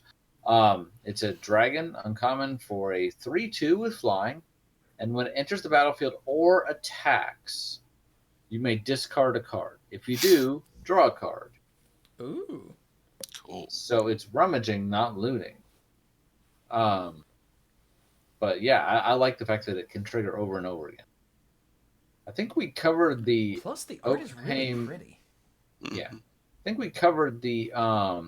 We did the Ranger. Oakham Ranger. Yeah, but I don't know that we've done these last 3. I don't think I don't so. think so. And JT's finding us the last one, so yeah, let's knock these Yeah. out. The Rampart Smasher. Smasher! For red-green hybrid is a 5/5 uncommon giant. And it He has can't no be job. He's just a giant. Yeah, I mean being giant is Yeah. his job. I'm surprised he's not a giant warrior or something. What? No, he's just big. Okay. Why you gotta typecast people, Mike? Well, I mean, he has armor and a sword and everything. Oh, is that a sword? Oh, or an axe? I think it's an axe. Okay. Can't really see. But anyway, so he's a 5/5 for 4 that can't be blocked by knights or walls. He has strength and courage. Just way, way too much of both. I just seem They're weird fan. that he doesn't have a job now that I look at him and read the flavor text. Yeah. I wonder if he's one of those giants that just rejects society, and that's why the knights can't stop him. He's not. Some people just want to watch the world, you know, crumple to dust around them as they smash it down. As they smash it down, yeah. He would fit in with Gruul very, very well. So Plus, he's a 5/5 for 4. yeah, Buh. yeah. All right. Next. Oh, wait. Hey, Dirk. Mm-hmm. You got to do the blue-green one because you're Dirk. Yeah, Well, obviously. really It's a interesting Thunder creature type Snapper. too. For 4 total hybrid mana, so blue, green, 4 of those. Whenever you cast a spell with converted mana cost 5 or greater, draw a card. And the Thunderous Snapper is a 4/4 uncommon Turtle Hydra. Turtle Hydra. Turtle Hydra. That Now, art is kind of creepy. it is a little creepy, and you can, if you're the knight, you're just like, I don't even know what I'm looking at now, so it's gonna back away slowly. I have had personal experience with a snapping turtle before.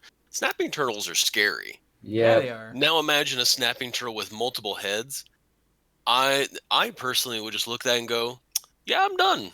I'm getting back in my car and I'm driving away." Yeah. so there, And it's the size of there your was- car, so you better drive Yeah. fast. So when Questing Beast was previewed, there was a Twitter feed And there was a legit discussion where somebody said, "Why is this not a Hydra?" And somebody else was like, "It's just not a Hydra." And I swear, someone in the comment below that, as far as I can tell, being completely serious, said, "Green creatures with multiple heads in Magic are Hydras. End of story." And I'm like, that's not that's No. no. It's not how any of No. this works. That's how any of this works. A Hydra is an actual thing. And I couldn't believe this debate continued for like 5 more posts. And I'm like, yeah, I'm staying out of this one. This, Questing beast? Yeah, that's what Comma? that was it was about. Yeah. Oh. so, but this is a Hydra, but it's a Hydra. We've never seen a turtle Hydra before. The Simic would be proud. Yeah, they You're like, would. Oh, yeah. needs more mouths. No, okay, we're good on mouths now. And Now, the cynic would be like, well, if it's going to be a Hydra, we need to give it some long necks. Oh There's my- room for improvement. I didn't Actually- realize this thing has like 5 freaking heads. I didn't see the little Yeah. one. There's Ah. 6. you didn't, 6? there's a lot.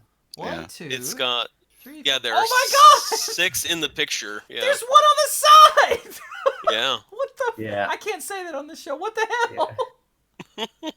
Yeah. So this is pretty cool. And okay, for the card itself, 4/4 for 4 with, not creature based, but on spell based card draw seems pretty good. It's just like, yeah, play bigger things. So Yeah, hell yeah. I like it. We also have the Resolute Rider in Orzhov. 4 of the white-black hybrids. It is a human knight. 4/2 in common. 2 separate abilities. Pay 2 of the white-black hybrids. Resolute Rider gains lifelink until end of turn. Can be nice to turn things around. Pay 3 of those hybrid. Resolute Rider gains indestructible until end of. Ooh. Yeah, that's pretty good. Respect the wilds? Certainly. Fear them? No. He doesn't afraid of anything. Damn it, Brian.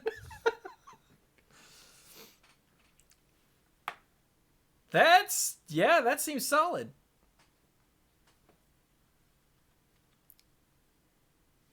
Well, did we ever get find the Looking at the Like- chat, looks like it's only in Italian, so boo?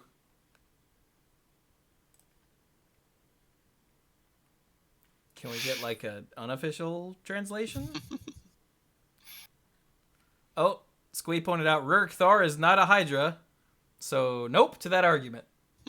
I didn't think it was a really valid argument to begin with, but I'm Okay, only here we go. reporting.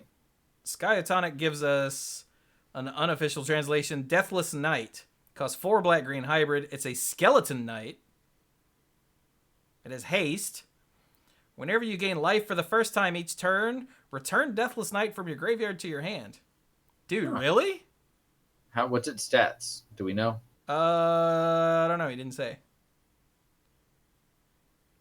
Cause 4/2. Well, that shouldn't Huh. That seems pretty good. And it's a skeleton knight? That makes me a happy Chewy. So 4/2 for 4 and with haste. And the first time you gain life, it jumps back from graveyard to hand. First time you gain life each turn. Ooh. Yeah. Yeah. Of course, I'm a sucker for things that automatically come back from the graveyard. Oh, and here's the image in Italian. Here, it's not very skeleton-y. Are we sure it's a skeleton knight? I assume that this word is not one that could easily be mistaken for something else. I don't think the word skeleton is terribly hard to translate in most languages. That's pretty cool, though. All right, gentlemen, I'm going to have to go in just a minute because I've got some work that I need to do, and I was up almost till midnight last night. So I'm going to go. I want to talk about 3 cards in rapid succession. I think they're all common, but they did one of these things where they tell a story, and I think it's neat. Okay. So, Bartered Cow is in white. Bartered. Oh, yeah. I know this story. Okay? What's I freaking get up there? Bartered Cow. There it is. So, Okay. Bartered Cow for 3 and a white is a 3/3. Not bad for a common. It's an ox. When Bartered Cow dies, or when you discard it, create a food token. So that's kind of neat. You turn her into a steak. The flavor text is kind of interesting and alludes to something semi-disturbing. Semi? At the market, no one heeded Hilda's frantic mooing. The Fey curse was turning out even worse than she had feared. But you see Jack here getting the beans for the cow in exchange for the cow. But poor Hilda. Do we have? I don't know if we have a card leading up to this one. I mean, to be fair, that's what you get for screwing with the fairies. Well, it feels like in this set, some of the fairies, are, okay to seek you out. I don't know. I don't know how much of it is justified. We're gonna scroll down to green, and we're gonna go to Giant Opportunity. Dirk, have you read Giant Opportunity? I have not. All right. Is it green? Yes. Okay. So Giant Opportunity. For 2 and a green, it's a uncommon sorcery. You may sacrifice 2 foods. If you do, create a 7/7 green giant creature token. Otherwise, create 3 food tokens. Wow. So early in the game, it's pay 3 mana for 3 food. That seems good. Yeah. And late in the game, when you already have food, you sack 2 of them to get a 7/7 for 3 mana. Yeah, I like this card. Yeah. So the flavor text, they look tasty, but best to plant them. And then the last one I want to talk about is Tall as a Beanstalk. Yeah. Yeah. Hey, Mike. You're So a tall guy. Yeah. Tall as a beanstalk for 3 and a green. It's a common aura, enchant creature. Enchanted creature gets +3/+3, has reach, and is a giant in addition to its other types. He realized a bit late that he was supposed to plant the magic beans. And see, this kind of alludes to the fact that maybe he didn't want to become a beanstalk, and I get it, but this really only seems like an upside to me. +3/+3, reach, and is a giant. I don't know, Brian. I don't think you could fit in the front door. I think Karu would make you sleep outside. Probably. Okay. I mean, like, from a mechanics, like a Oh, card yeah. standpoint. To put on a Yes. creature, this is freaking awesome. Yeah. Yeah. Mm-hmm. And notice it keeps its other card type. So if you put on a knight, it's still a knight and still does knighty things. Yeah. So, but it's got a permanent giant growth. So, all right, this set looks awesome. I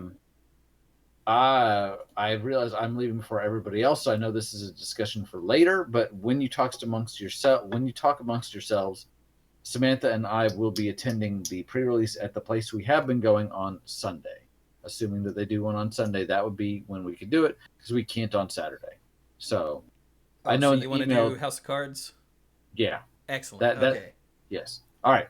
So I know that's not something that needs to be settled on the show, but you mentioned it in the email, and I am sorry to run out on you guys, but I actually have some more work I have to do. I don't want to be up all night. So good night, everybody. Good night, Brian. Good night. So now I gotta go over here and uncheck Brian. And uncheck. Well. Okay, move Dirk over. There we go. Okay. Yeah, we should probably be wrapping up soon. Hey guys, can someone grab me a link for the Wild Speaker Returns, like the image, so we can talk about that real quick? And I'm sure Brian's gonna be upset that he missed that, but that's okay. We don't like Brian anyway. Oh. I mean, it's close enough. Because eventually I'll end up leaving, and that he'll have to refix it anyway. Yeah. But this one more card that I think we actually need to cover because of flavor reasons. So has it not been revealed yet? Yeah, it's just not. It was revealed today, so it's not in here yet. Is there anything else in here that's just amazing? There's so much good stuff that we just haven't talked about because the card there's a itself, lot of flavorful stuff. Yeah, like the cards themselves are whatever like you'd expect, but the flavor on them is just amazing. Okay, here we go. Thank you, Skytonic. So Return of the Wild Speaker there we go. For 4 and a green is a rare instant. And you choose one. Draw cards equal to the greatest power among non-human creatures you control. Or non-human creatures you control get +3/+3 until end of turn.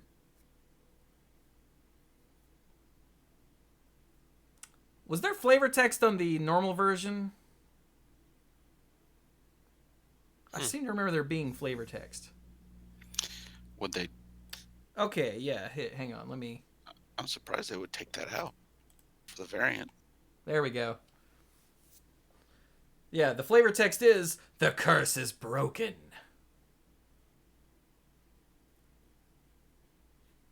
Because it's Garrick Wildspeaker no longer being Garrick the cursed, or Garrick the freaking jerk ass, the Garrick the psychotic stalker. He's the Wildspeaker again. Oh. Yeah. Oh, it's so good. And look, he looks so happy. And He does. buff? I mean, happy. Hey, boy. They showed this today, and it popped up in the Discord server, and I was like, oh, that's pretty good. Whatever. We knew Garrick was back. And then I read the flavor text, and I went, oh.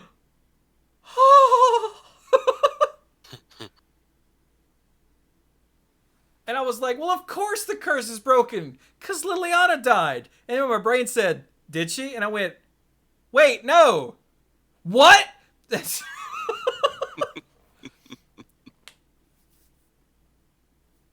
So, yeah. Because in my brain, for just a second, I was like, well, yeah, Liliana died, so of course the curse is broke. Hang on. She was saved at the last minute. So I don't know how the curse is broken, and now I'm curious when someone finally gets around to finishing the story to tell me how that works, because I want to know.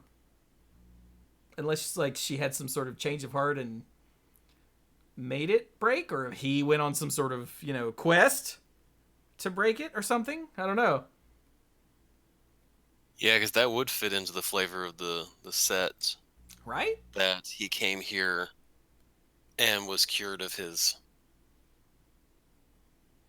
what had ailed him. Is it the Chainer's Veil? The Chain Veil.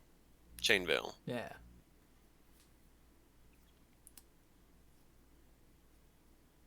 So yeah, this just made me happy on several levels. And the card itself is cool. Like, you either draw some cards or you buff your team, as long as they're not filthy people. Ew, people. Damn it, Squee. Squee said, it turns out the true curse breaking was the friends he killed along the way. Ooh, too soon. Oh, he's so happy with no flavor text on the promo. Yay. Anyway. So yeah, is there anything else we wanna hit while we're here before we all give it up and go to bed and I start putting the show together? All right. Oh wait, I saw a knight in black. Oh, here we go. The Blacklands Paragon. I've never saw this card before, but I love the art. For 1 and a black, it's a 3/1 rare human knight with flash. Ooh. Okay. When Blacklance Paragon enters the battlefield, target knight gains Death Touch and Lifelink until end of turn.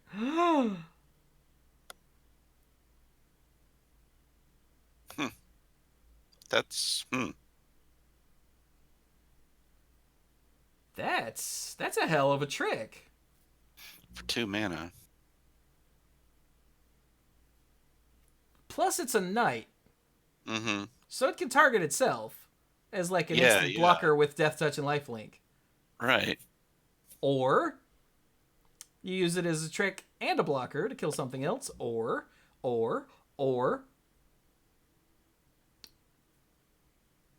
I like this card.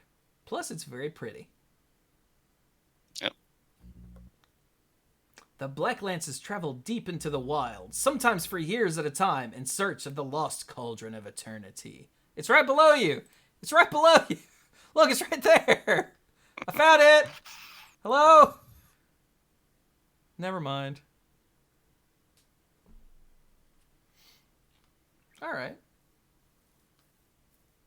Anything else that jumps out at you guys? I've seen several things. I've only really been able to read cards that we've covered and not much else. Well, here's something interesting though. It's a blue common unexplained vision for 4 and a blue. It's a sorcery, draw 3 cards, and then it has an adamant ability. If at least 3 blue mana was spent to cast the spell, scry 3. Just remember that you do everything in order.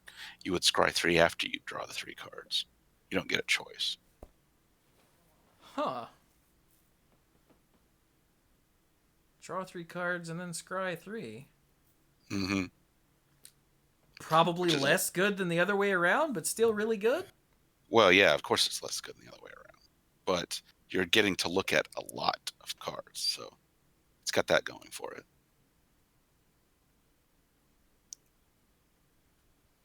Yeah. Plus, that's a story spotlight card. Rowan and Will exchanged a baffled glance. Could the stag and the vision lead them to their father? Oh, are they standing in front of the mirror? Looks, if not the mirror, it's a mirror. Hang on, let me go look at the mirror. Scroll. That is the magic mirror. Dude! Sick!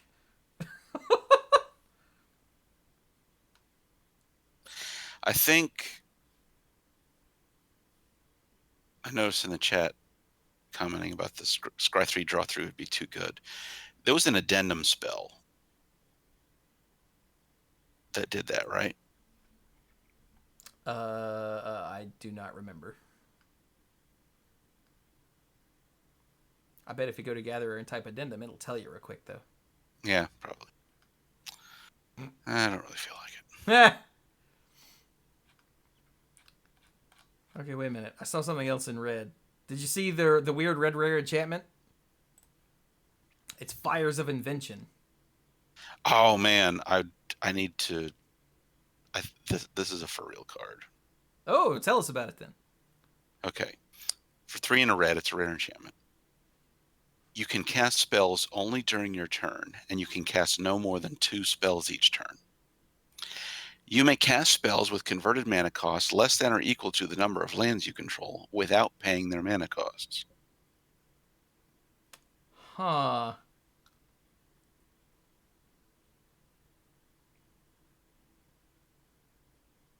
Is that a real card? I think so. If you build around it and have a bunch of cards that provide, onboard mana sinks for you, that means at a certain point, based on the number of lands you have out, you're getting like between 2 and 3x mana production just constantly. You can't go completely crazy since you're limited in the number of spells you can cast. Right. But you can still go pretty crazy. It should also be pointed out that Mike has built and unbuilt several times a deck built around Stronghold Gambit. And I get the feeling this is that same itch. Isn't it, Mike? I know that Stronghold Gambit is stupid. I think Fires of Invention is legitimately good. Oh, okay. It's definitely weird. It's not Experimental Frenzy level. Oh, God, no. It's totally different, but I think it is good. Like a real kind of good.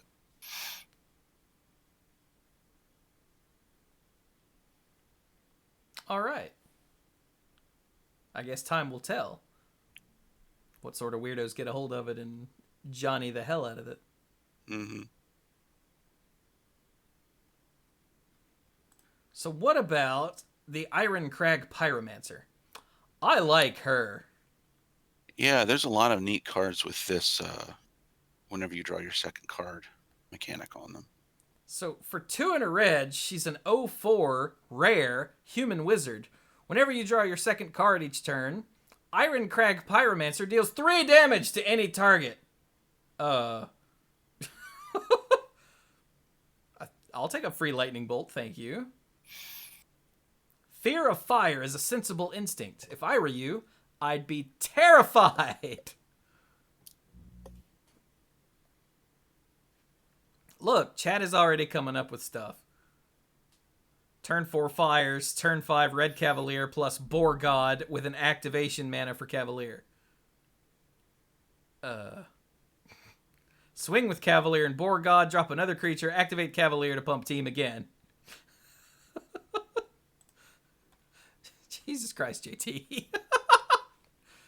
This is stuff like this is why we do the show live these days, you know?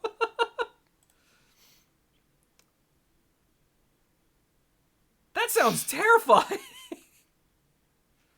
Mm-hmm.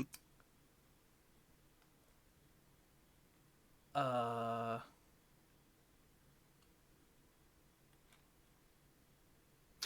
we just needlessly stretching time at this point?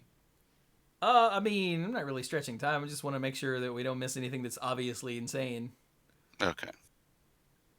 Because if I was just stretching time, I'd be like, right, let's go. Because I still have to put the show together tonight because I'm leaving first thing in the morning.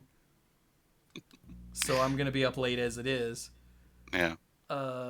Just running through green. I think we talked about all the really cool stuff here. Although I did love the art on Wolf's Quarry. Oh my god. Little baby piggies. I mean, boars. Mm-hmm. They're so cute. What's it do? For 4 green, common sorcery, create 3 1/1 green boar creature tokens with, when this creature dies, create a food token. Aw. Oh my god, it's the 3 little pigs. Mm-hmm. That took way too long for me to... Oh, and there's even a... No, that's a giant pig in the background. Never mind. No, it's a wolf. Is it? It's some kind of monster.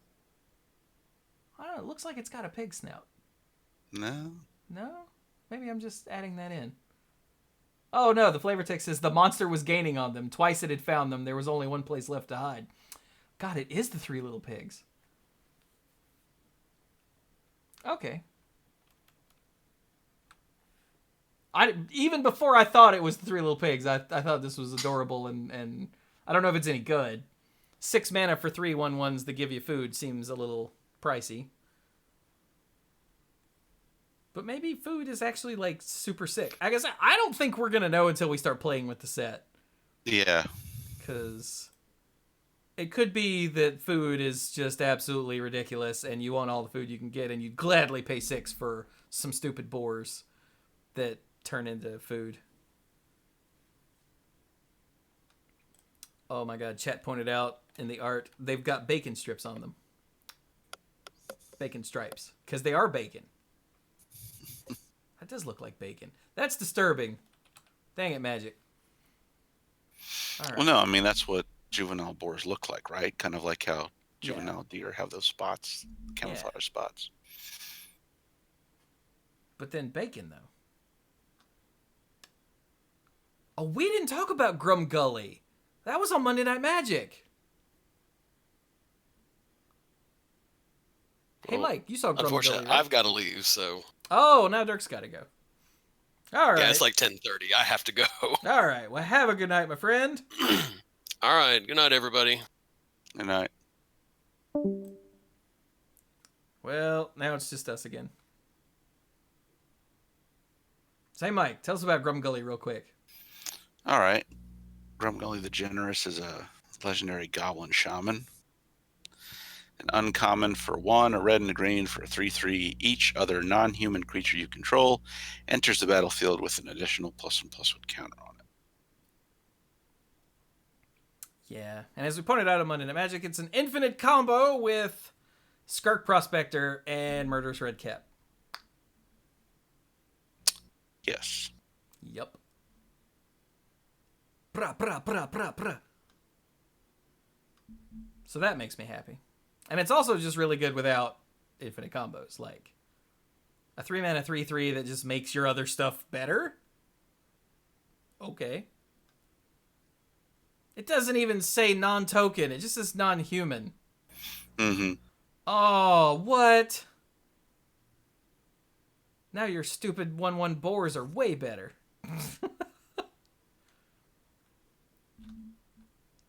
Yeah.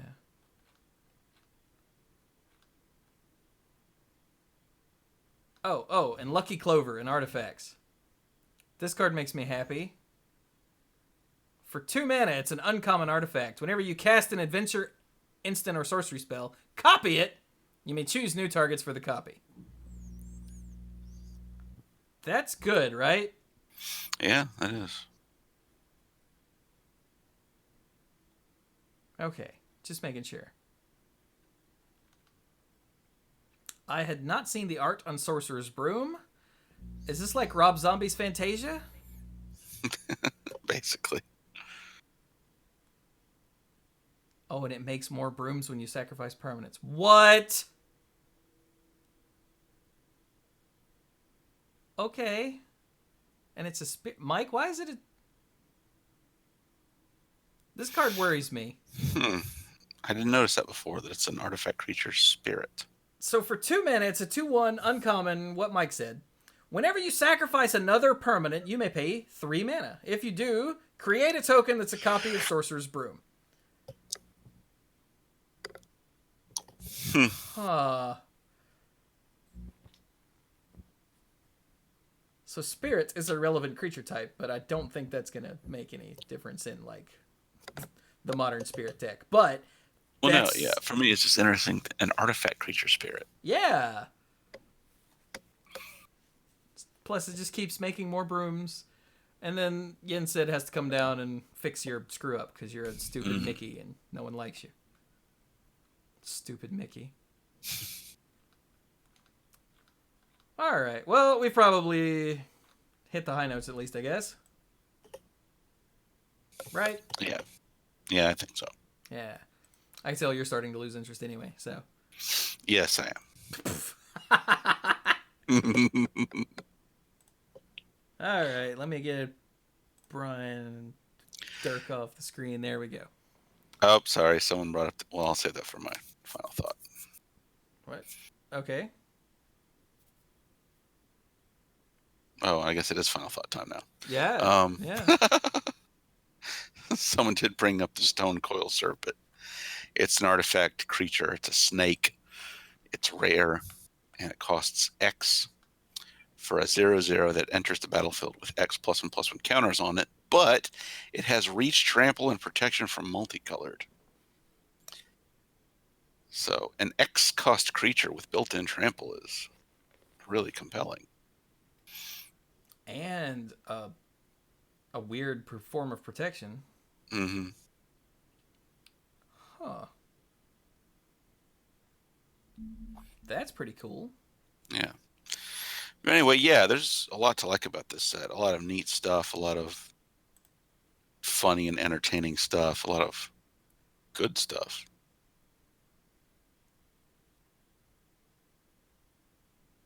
It's been really pleasant to watch it unfold so far. Definitely. I definitely want to see the whole thing so we get a better read on how useful it is to have food lying around just for other stuff besides, just gaining life.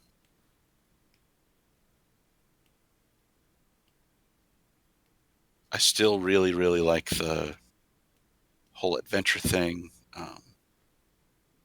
It gives you a lot of extra cards for like no cost to your deck. Yeah, it does. There's a lot of cool stuff going on in here. Like, we've seen so many times where you put some card that has 2 options on it in your deck because you always want one of them, and the other one is useful, just like split cards and transform cards and like modal cards, where because there's one thing you always want, and then the other one is something that when you do want it, it'll be good to have. But on these, basically both of them are stuff you always want. Yeah, and you have the opportunity to get both of them during the course of the game. You know, like the fuse cards or the way Aftermath cards work. And that's great because, I mean, for so many of the adventures, the adventure half is cheaper than the creature half, so you'll consider playing that earlier anyway. And then if you do, you still have this card to play, hanging out in exile.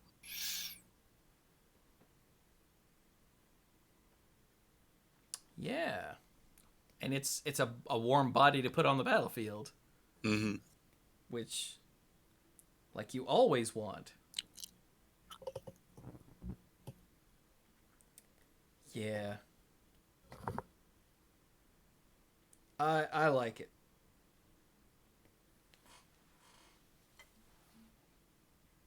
So is that it? Yes, it is. Sweet. So I will echo what Mike has said. I don't know if I'm going to be able to actually play in the pre-release,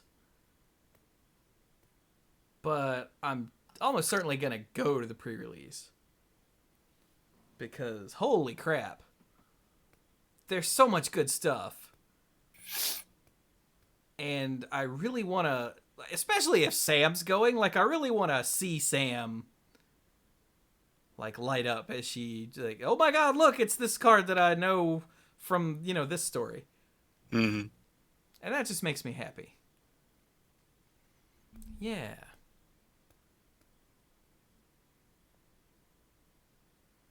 Yeah. And it's a rare thing for me to say, I don't think I can afford the pre-release, but I'm still going. I think I've only ever done that once. I think. So, yeah. I can't remember what set that was, but it was another one of those, like, flavorful, awesome ones. I think. Pretty sure. But anyway... So, yeah, as always, we Twitch on stream. Lord have mercy. We stream here on Twitch with the Monday Night Magic on Monday nights, for obvious reasons. The Mana Pool on Thursday nights. And then on, let's see, Wednesday, Friday, Saturday, I play games of some sort on stream. So yeah, come hang out. Like last night, we played Dota Underlords with the people watching, and it was awesome. And I gotta finish Plague Knight, Shovel Knight's Plague of Shadows DLC at some point, but not this weekend because for those of you listening live, I won't be streaming anymore this weekend because I have to go to Scott's wedding. Because I'm in the wedding, and Scott's getting married, and since Scott is my oldest friend. Scott and I have known each other for like 30 years. I think it's right at 30 years now, actually. So yeah, to go do my groomsman thing. So that's pretty awesome. I'm very happy for him. Because, don't tell her I said this, but Jacqueline's pretty awesome. Please don't tell her I said that. It'll go to her head. It's like, of course I'm awesome. No. But yeah, I'm glad. I was telling a friend's daughter earlier today, I'm glad I don't wear makeup, especially for the wedding, because once I start crying, it would ruin my makeup, and we can't have that. No. So yeah, weddings get me most of the time. So yeah, I'm very excited to cry at Scott's wedding. But over on youtube.com/themanapool, there's at least one YouTube video that goes up every day. For the last little while and for the next little while, it's going to be the 2 podcasts, of course, and the aforementioned Shovel Knight Plague of Shadows, where I'm playing as Plague Knight, and some Dota Underlords games peppered throughout. And at some point, I will swap over to other stuff once I'm done with Shovel Knight. Yeah, might be more Shovel Knight. I might do the Spectre of Torment DLC next, just immediately, but probably not. Probably do something else and come back to it after that, just to break it up a little bit. But I don't know, by the time I finish the Plague of Shadows DLC, I might be like, oh my god, that was awesome, let's do it again. It's hard to tell with me. I am mercurial. Yeah, good word. And accurate. You know what's another accurate word? Shut up, Chewy. So, if you want to help support what I do, because the Mana Pool is, by and large, a Patreon-supported endeavor, so if you want to help me keep the lights on and keep allowing me to do the 2 podcasts a week and the 1 YouTube video every day and the other weekly streams, then by all means, go to patreon.com/themanapool, where you can become a Mana Pool lifeguard. You can actually also subscribe here on Twitch. And if you buy things on Humble Bundle, if you use our link, we get, I think it's like 5% of whatever you buy, either in the store or in bundles. If you buy Humble Bundles, they have book bundles and comic book bundles and game bundles and software bundles of all kinds of stuff. So, yeah, if you use the partner link, which is down in the description of everything, then that helps me out directly, because they actually do pay out when you hit the payment threshold. I know, I finally got one, and that's amazing. So they're legit. That's always a concern when you sign up for a new thing. You're like, hey, if you accrue enough money, eventually we'll pay you. And it's like, sure you will. But they did.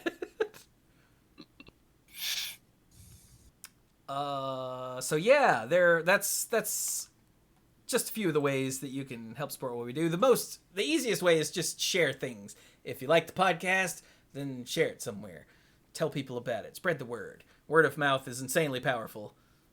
And that would be a big help as well if you are unable or uninterested in helping out in any other way. That one helps a lot. But with that, we should thank our mythic lifeguards, because hey, if you're a lifeguard, you can get some perks like early access to YouTube videos and Mana Pool episodes, and the odds and ends, which is behind the scenes nonsense that's uncensored and unfiltered, and the sponsorship shout out on both podcasts and on the YouTube end screen. Here we go. I would like to thank our mythic lifeguards: Jason Doan, Kim Ho, Andrew Hunt, Al, Lance Delicious, Team You, How Are You, Connor Kennedy, John Morris, Alex Gonzalez, Scuzzo, Jeff Spencer, Stuart Slaw, PJ McMullen, Sophia Brattain, Casey, Fayen Says, Danny Liao, Cody Buckowing, Jake Jansons, Jason Kaus, Gothic Man, Brian DeLucci, Stark Maximum, John Parker, Violet Moon, Beardy Man, Dan Holm, Bartle, Sarah Jane, and the Beast Father, Aaron Goodwine. So thank you all for your support, and for all the lifeguards of every tier, because I quite literally could not do this without you. And with that, we will be done with episode 568 of the Mana Pool. Thank you all so very much for joining us, and go play some Magic.